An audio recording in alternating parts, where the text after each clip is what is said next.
অঙ্গভিত্তিক cancer চিকিৎসা ও বিনামূল্যে second opinion সেবায় নতুন দিগন্ত দেখালো ঢাকুরিয়ার মণিপাল হাসপাতাল।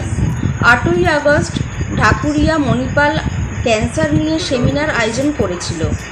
এদিন 10 জন প্রখ্যাত ক্যান্সার বিশেষজ্ঞ সেমিনারে অংশ নেন। এদের মধ্যে ছিলেন ডাক্তার শুভায়ু বন্দ্যোপাধ্যায়, ডাক্তার বাস্তব ঘোষ, ডাক্তার সাগ্নিক রায়, ডাক্তার তন্ময় কুমার মণ্ডল, ডাক্তার আশুতোষ দাগা, ডাক্তার যশস্বী চক্রবর্তী, ডাক্তার সৌমেন বসু, ডাক্তার অনির্বাণ হালদার, ডাক্তার পারমিতা রায় প্রমুখ। উপস্থিত ছিলেন হাসপাতালের পরিচালক মিস্টার দিলীপ কুমার রায়। দিলীপবাবু বলেন, বিনামূল্যে সেকেন্ড ওপিনিয়ন সেবা চালু করা ক্যান্সার চিকিৎসায় একটি বড় পদক্ষেপ। এদিন উপস্থিত বেশ কয়েকজন ক্যান্সার রোগী মণিপাল ঢাকুরিয়ায় তাদের চিকিৎসার অভিজ্ঞতার কথা জানালেন।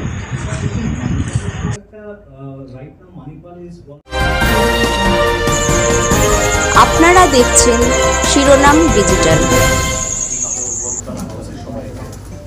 Now, the first thing which Mr. Roy was trying to tell all of you is cancer is a teamwork. And the first and foremost thing we forget is what is the full form of team? T-E-A-M. Together everyone achieves more. So we are trying to sell you a concept here. Dhakuria historically was one of the most premier cancer institutions in eastern India.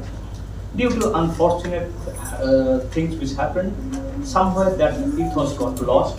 And today Dhakuria is known as one of the most premier cardiac, intensive care, so on and so forth. তো আমাদের এখন চেষ্টাটা কি, ক্যান্সারের চিকিৎসা যে ঢাকুরিয়াতে সবচেয়ে ভালো হয় সেটা সবাইকে জানানো।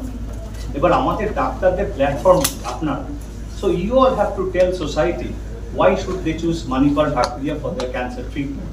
And as I said, the team is the most important, so I'll start from my right.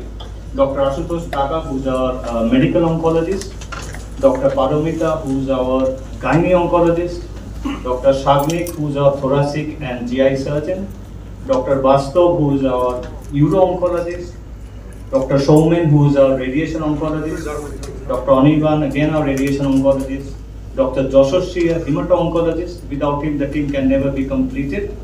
And Dr. Tanmay, our senior medical oncologist.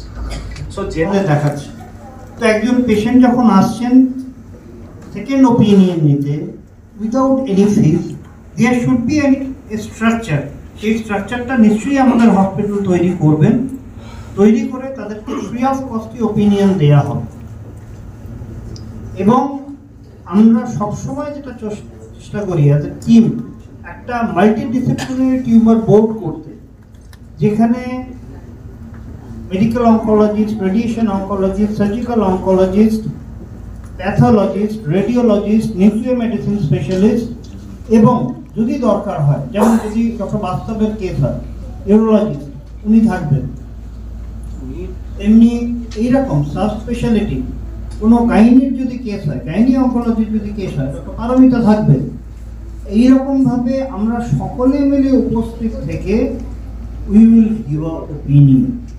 এটা আমরা ইন্ডিভিজুয়ালিও দিতে পারি, আমরা এটা অ্যাজ এ এমডিটিও দিতে পারি।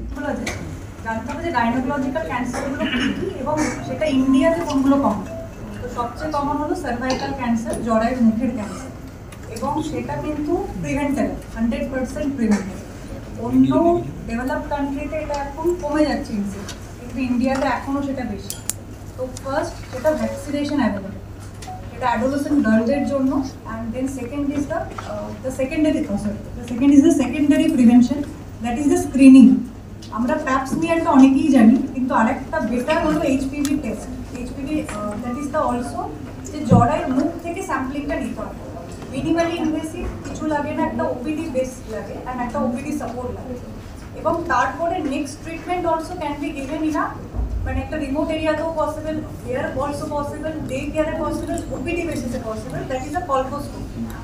তো এটা মানে খুবই ভালোভাবে preventable, that is the cervical cancer.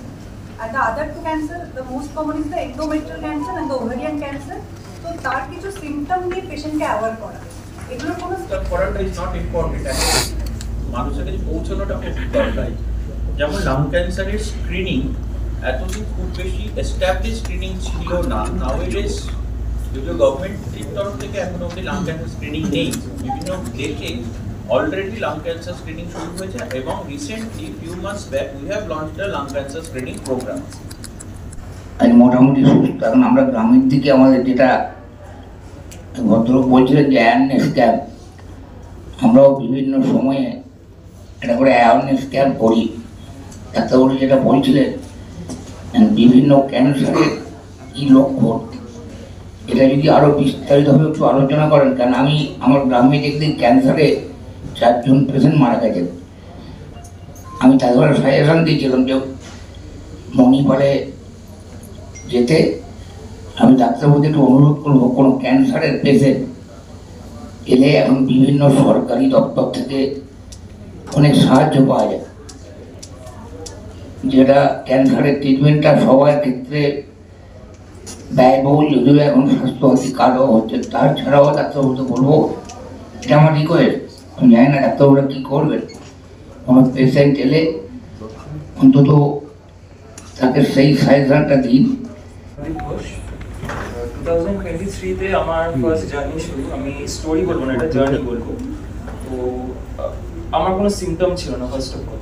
So I am a wild life photographer. তো অনেক জার্নিস করতে হয় আমার, অনেক ট্রেকস অ্যান্ড অল করতে হয়। তো সেরকমই একটা ট্রেক থেকে ফেরার পর আমার জাস্ট একটা পেন হয়েছিল, ব্যাকে পেন হয়েছিল। তো নর্মাল হাউস ফিজিশিয়ানের কাছে দেখানোর পর দে ফাউন্ড নাথিং, জাস্ট একটা এক্স রে করতে বলেছিল। তো এক্স রে করার পর আমি জানতে পেরেছিলাম যে there is something in my left lungs. তো লেফট লাংসে কী হয়েছে, হাউস ফিজিশিয়ান ভেবেছিলেন হয়তো কোভিড বা নিউমোনিয়া টাইপের কিছু হয়েছে। তো after that they suggested me to do a CT scan. CT স্ক্যানে ধরা পড়লে একটা লাম্প দেখা গেছে লেফট লাংসে। তো সেটার পর সঙ্গে সঙ্গে তিনি রেফার করলেন ঢাকুরিয়া, তখন আমি ছিল অবভিয়াসলি। তো সেখানে আসার পর ডক্টর শিবরঞ্জন স্যারের কাছে আমার পাঠানো হয়েছিল। তো উনি বললেন সিটি স্ক্যানের রিপোর্ট থেকে কিছু বলা যাবে না, তো for that you have to do a PET scan. তো পেট স্ক্যানে আরও ক্লিয়ারলি সেটা ভালো বোঝা যায় যে কী এক্স্যাক্টলি হয়েছে। তো পেট স্ক্যান করার পর they were confirm that there is a tumour. আর সেবার